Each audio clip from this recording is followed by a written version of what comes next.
what does the word American mean to a Brazilian? Americans have a way of treating us as if we were an American colony, and we certainly don't like it. To an Ethiopian? Some, not many, consider the Americans as the Italians just because they are white, and they have just complete hatred for the Americans. To a South African? The dawning of a new day. And yet I fear the famous words of Spengler. After the highest point is reached, decline begins. To an Italian?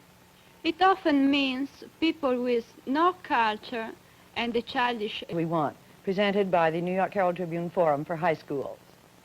It features teenagers from 34 countries from all over the earth, together in unrehearsed discussion of some of their common problems. Each of these young people was selected in a nationwide forum competition put on under the auspices of the Ministries of Education in their home countries. They were brought to the United States by Pan American World Airways and Trans World Airlines and are here for a 3-month visit during each stay in 4 different American families and host communities. But let me introduce you to the students who are participating in this discussion. From Brazil is 18-year-old Susie Rigolette. Susie, how are things going in your host family? Any problems? Gosh, I sure have. Have you? Yes, you know, before I came here to the States, they told me I'd have to go to lots of parties. You know, they haven't taken me to one party and not one American date. I feel offended and left out. How about you, Rena, from South Africa? Been having any interesting experiences? Well, yes, I had a very interesting experience just 2 days ago. I met a girl from Belgium.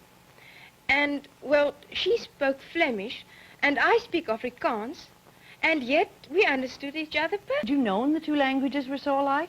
Well, I didn't know that before, except that I wrote to a pen friend in Belgium, and I could read the letters, but I didn't know that we would be able to understand each other so well when we actually spoke the languages. Well, that's a new fact for me, too. How about you, Yilma? How are you getting on? Yilma Tadesse from Ethiopia. It's exactly different from what my dear friend Susie had. In me, there are lots of parties. I had been offered lots of parties, and I had to attend them and dance there.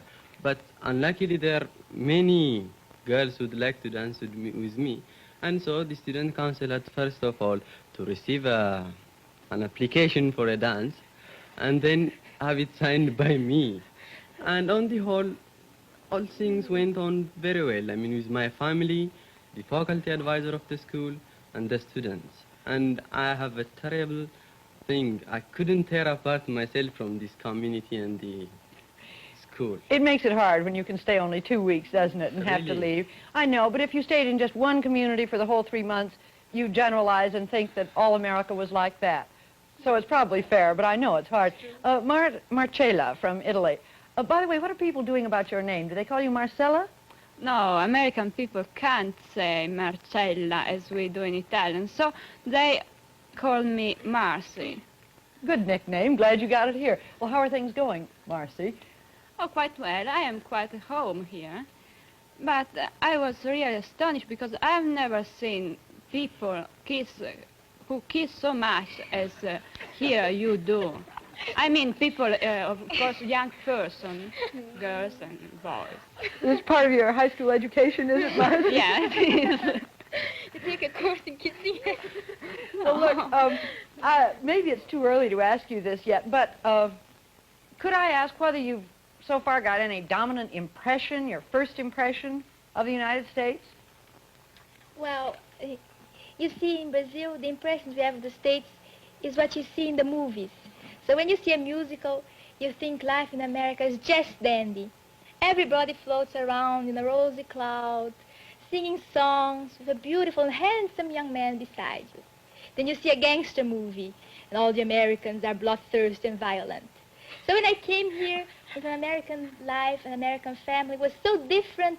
I felt so at home. It's a real family life. You know, I've complained about the parties, but maybe it's just as good because I'm with my family every evening. We watch TV, we talk, we have discussions, we do homework. So it's just as good. So your image of America made from movies, where every young girl had a young man and danced all the time, hasn't proved to be true in your case, has No, it? not yet. Maybe it will. Maybe that will come I later. sure hope so. Any other impressions? Yes, I do. I thought the Americans would be hospitable and friendly. And as a matter of fact, it became true. I proved it. Starting from the airplane, the hostesses were just as sisters, rather, and the faculty advisor from the school, my host families, and everything got to be true. And it's really wonderful. I'm amazed. Is that your dominant impression so far from America? Anything here that you hadn't expected? Oh, sure, there is one thing that I didn't expect. It's really funny, but I have to say it. Go ahead. There is a dog in the family I am in. It's called Trooper. That's its name. And it's quite familiar. And at lunchtime and at dinner, it just pulls itself to the table and asks for food. It's really just contrary to my country. They wouldn't even, dogs don't even pass the dining hall at all. And it's rather peculiar and strange. You got any dominant impressions, Marcy? Yes, I got another one about animals too, because I was really astonished when I arrived here, seeing how big your cats are. Really big. Cats? C-A-T-S? Yes, really, A bit cats. bigger than Italian ones. Yes. Oh, I don't know, perhaps they eat vitamins and I think so. No, because I don't know if you went to a supermarket, but I went, and did you see the big section where you can buy all the food for the dogs and so? Oh, it was More funny. food for animals than for us. Let's come back to you, Rena. Any dominant impressions so far? Well, it might seem strange, but I think the inscription upon the Statue of Liberty, which I also saw at my arrival at Idlewild today, "Give me your tired, your poor. I lift the lamp beside the golden door." I think that will be my one dominant impression of America whenever I get back and think of the wonderful time with the Forum. I didn't know it was in the airports now. Times have changed. It used to be just on the Statue of Liberty. Now I'm glad we've got it in the airports, too. Well, now, I want to come back to some of the fairly startling things you all said at the beginning. Susie, you said that North Americans, or United Statesians in Brazil, I won't call us Americans because you're Americans, too, if I can think of it, acted and treated you as if you were an American colony. Now, tell us a little bit more about that. Well, you know, most Americans in Brazil are tourists. I live in Rio, and Rio is a tourist city. So they come there, they just ask, they act as if they own the world, and they just look down on us like that. So we really don't feel like very at home with them. But I had another experience with Americans too, because I lived for 1 year in an American camp. It was near Rio. My father worked for Light and Power. We had to live there. We were segregated from the rest from towns. We were just that little camp. And there the Americans acted differently. Well, for one thing, I had to learn the American language, the English language, because, as you know, the Americans wouldn't think of learning Portuguese. Oh, no. So I had to learn it. And so I saw that the Americans are really very friendly. They love animals. Yes, they love animals, Yilma. And they're always in a hurry. They often themselves don't know why they're in a hurry. They just run around. What about Americans in some of your other countries? How about Italy, Marcy? Well, I know that there are a lot of Americans in Italy, but who live there too. I think that Italian people think that all the Americans are very, very rich, and so perhaps they would like better if American tourists, when they go to Italy, spend much more money. I don't know, because Italian people thought that think that Italian Americans don't spend enough money in our country. You said just now that the Ethiopians dislike the Americans as a result of the Italians. Yes, this is really shocking for me. Why? Just wait. It's really wonderful. Don't you know the relation between Ethiopia and Italy? Well, yes. From 1936 to 1941? Would you mind telling me if you have come across it in your history? I don't think so you would. But let me hear it. Oh, I like better if you speak. What do you learn in your school? Do you mean We you don't learn very much about the very, very recent history in our school. You don't even know the countries you have tried to colonize? Yes, I know this. And I think that they built many roads too in your, and I think that they Is did that the good only things too. Yeah, that's true. But don't you know what you did? I mean, didn't you learn in your history that what Italy did to Ethiopia? In what year? And when did they go out or things like that? Suppose Don't you you come tell us. across? Go on, tell us. That's I'll a be- fair question, Marcy. Tell us what you learned, Yeah. or what you know about the Italian trouble with Ethiopia. Oh, I don't know very much indeed. I think that perhaps I studied something about it, but now I forgot it. Well, I'll be pleased to tell you if you haven't come across it in your Yes. history. Well, it should have been because you have been in my country for 5 years, Yeah. from 1936 to 1941. Yes, You came and bombarded our country, killed all of people, and did all sorts of things. And still you don't know the history of this thing. Well, luckily you were kicked out in 1941. Well, Ilma, Yeah. maybe she doesn't know it because it's much more important to the Ethiopians than to the Italians. Well, of course, I admit, it might be as well important to know for her. I mean, what her country has done, what countries Italy dominated, no, what countries Italy tried to colonize. Don't you think that would at least be important to know what countries she It could colonized? be a little important to them and very important to you. It's very important to me, and I know it well, and I have explained it to you. I Thank you. wonder if this raises a question that we ought to tackle. Is it a good thing that in schools today in 1958 you don't learn much about 1938? Is that a good thing or is it a bad thing? And is it true of other events of the 1930s? Well, I think it's a bad thing. I would like to know much more of how of our government, of our economy, and of all the things that are happening now in the world.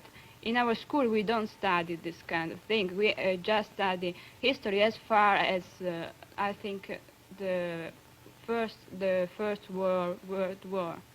Well, don't you ever get to study, for example, Italy under fascism and the Second World War? Yes, I think that first I'm studying the things next year, I think. But I'm not sure. But now, at 18, your history that you've studied in school has just brought you up to 1914. Yeah. Well, if you don't study current history, what kind of things do you study in school, Marcy? Now, I don't mean to be unkind, but you said that the Americans had a childish education and were completely uncultured. What do you learn in school? Oh, we learn a lot of things which I don't know if they are very useful for us. Because, for instance, we in my school, I'm attending a classical school, and so we learn Greek and Latin, history and philosophy, and a lot of very old-fashioned things. But you haven't really learned yet about the fascist period in no, Italy. No, I think I'm learning something next year. Well, now, what about in Ethiopia, Yilma? What have you learned in school about this Italy? period? Yeah. As a matter of fact, we celebrate the day the Italians were kicked out every year. And I don't mean it's our independent day. We had our independence even before Christ, rather. And we just remember that date and just celebrate it. And of course, every individual in Ethiopia wouldn't ever forget what the Italians had done to us. I'm sorry. What the Italians do to us? They killed many people, innumerable. Why? Well, he never. They'd like to colonize our country, and we wouldn't let them do so. Well, we have to sacrifice so many bloods and things like that in order to keep the freedom of our country. Don't you think that's good? Oh, yes, of Yeah. course. Perfectly true. I guess. Well, Rena, tell me about education in your country. Do you learn really history up to date? Well, I wouldn't say as up-to-date as in American schools, for in American schools, they seem to know everything more about the present history than about the past. But, and yet I think perhaps in this atom age of ours, it's more important. But I'd like to tell Yilma just something. Yilma, do you know that you were talking about your very old country, but I don't know if you ever heard about the Zimbabwe ruins in, well, it's more or less in Rhodesia, a little bit north of South Africa, the Union. And we think that the Ethiopian people built it there, and there can be found no traces whatsoever which people inhabited it or whatever happened. It's probably the Ethiopians, I agree. I'm sure. And that's a proof that our country, Ethiopia, existed before Christ also. You say that your people came down from the Middle East. You are not native African. No, not at all. Ethiopians. As a matter of fact, we don't have the Negro blood at all. And we migrated from the Semitic type of the Saudi Arabia and Yemen and the countries just away from the Red Sea. And the origin could be said that some people drafted and came to the northern part of Ethiopia. And then they migrated inwards. And time went on, they stayed and stayed, and then the Hamitic races from the bordering, from the south and from Sudan and things like that, from the countries But in if you, Africa. excuse me for interrupting, but if you don't have Negro blood, then this is news to me. The Ethiopians, I would think, wouldn't have any particular feeling about race relations in other parts of Africa. We don't at all feel any relationship. It's none of our concern. I mean, we just don't care about it, as we don't have the Negro blood. We shouldn't have to worry ourselves. I mean, the color you might, the color of my face is just dark because it's due to the exposure of the sun. And my country is a mountainous country. It's 800 feet above sea level. And it's more or less nearer to the sun than is the other countries that lay near the equator. Yuma, Yeah. you're not white, And not black. not black. What Yeah. are you? It's just in between. Yilma, and I would like to know, are you, for instance, very much interested in the South African race policy? Or do you stand more or less objective towards that? Not at all.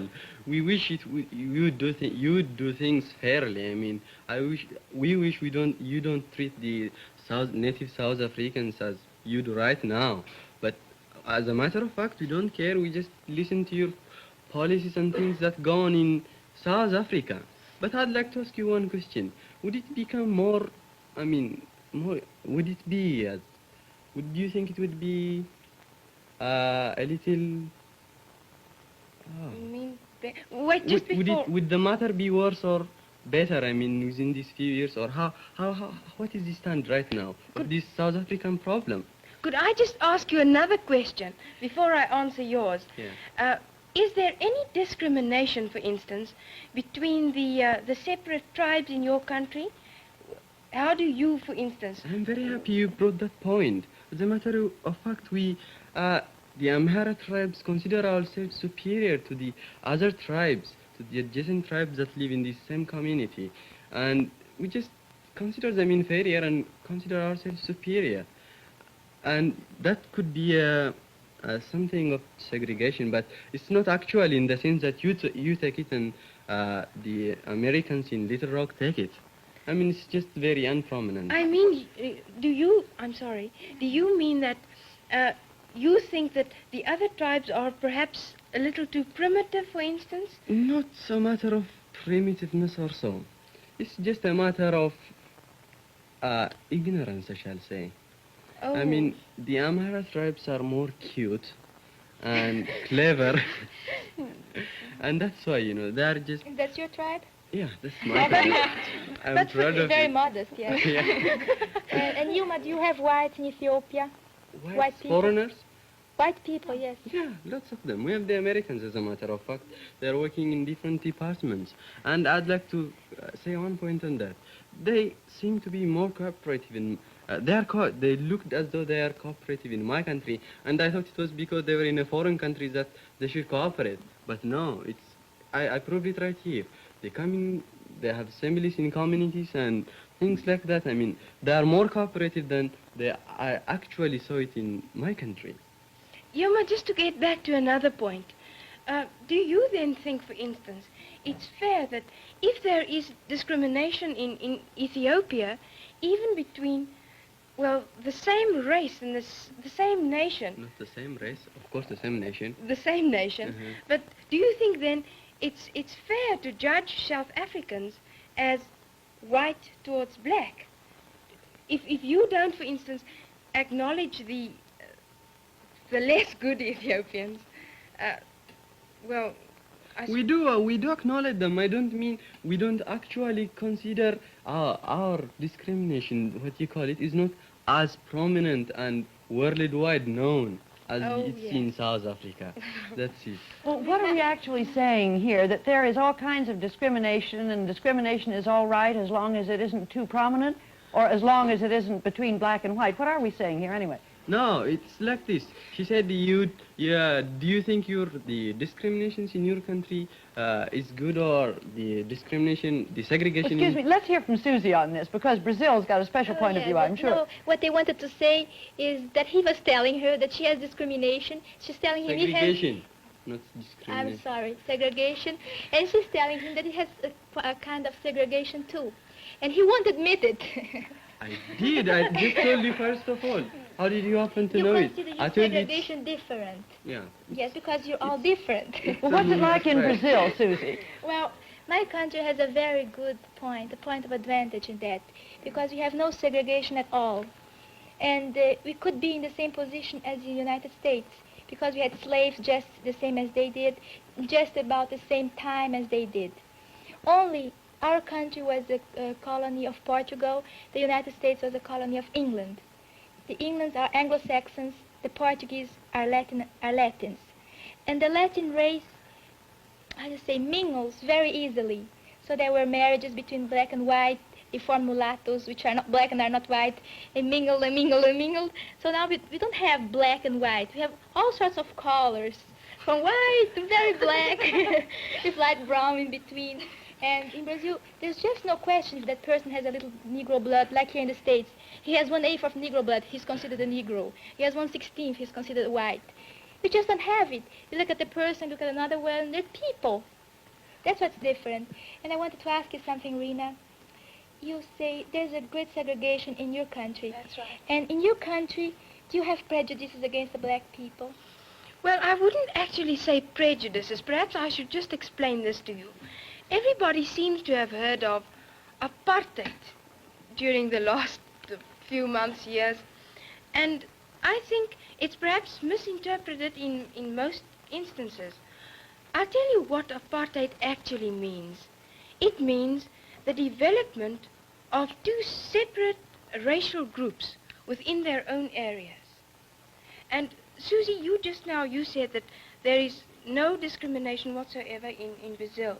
Could you just tell me more or less, are there more whites or more blacks in Brazil? There are more whites. There are more whites? Yes, there are more whites. But you can say white and black. White and yes. not white. Oh, yes. Because the blacks aren't just black, they're all colors, as I told you. Because the whites marry very easily with the black and with the Indians. In Brazil, that yes. happens very much. So we just don't count blacks and whites, just people, you know. For instance, it's very different from your country. For instance, would you marry a Black one? I think that I personally wouldn't marry a black one because my parents wouldn't approve of it. And you, That don't you think means- that's a little bit of discrimination? It is. I'm means sure. On my Actually part, I segregation. wouldn't. But I'm not a real Brazilian because my parents are Swiss. But the real Brazilian, Yes, they would. yes, they would. And they do. They do very often. They do it all the time, in fact. Yes, there's really no discrimination in this. But now, let me come back to the question. You Fine. said you have a kind of prejudice in your country. Do you have it here? Do you feel any prejudice against a black person here? Do you feel kind of awkward? Oh, no, not in the least. For instance, I think that integration in America is perfectly right. And I think it should be done. And therefore I approve of it. But I just don't see how integration would work in South Africa, at least not for the present. For in South Africa, it's 3 million whites against 12 million, whilst in America it's altogether different. And I'm quite assured that the present policy that we follow is going to be the solution of the problem at last. Actually, I hope Could so. you imagine the Brazilian problem having been solved like that? No, Why not? it won't ever work. Because people are people. They can't be separated. You stay here, you stay here. You are white, you are black. You can't. Are you God to judge what they have to do, where they have to stay? You have to go in those schools, they have to go in those schools. You marry with this one, she marries that one. No. No, it's not a question of who is God and who's going to judge, but it's a civilization against a civilization. After all, it is the white South Africans that have built up South Africa to where it is With the now. help of whom? With the help of the other, but with Who the did the heavy supervision. work? With the The black. supervision of the. It has to be so excited, you know. Oh yes, perhaps it should, but I don't know. After all, it's not fair to think that South Africans should just quit all their good work right here. For instance, I couldn't tell what is going to happen in future, but I think for the present time, there is no other solution. For what would you think? Well, I think that people have the right to live as they want to. I think you can't put a barrier between people. Let them go and do as they wish to. If they want to go to your schools, let them. If they don't want to, okay. I'm sorry, our time's up, and you're just beginning to get into the interesting part of the discussion. It's a good note to end on that you gave us, Susie. People are people. In a brief summary, I think I've learned a couple of things tonight. I've learned a little bit more about Ethiopians' racial background. I've learned something about schools in Europe these days, and the fact that they don't teach current history. We may do a little more talking about schools. I think I should say, too, that our purpose is not so much to tackle a single subject exhaustively and reach conclusions. Maybe at the end of 3 months we'll just have a few tentative conclusions of the world we want. Our purpose is rather to give you some of the fun and maybe a little of the excitement that comes when this group of young people from all over the world get together and try to get to know each other. Our time's up, and so we have to say goodbye until this same time.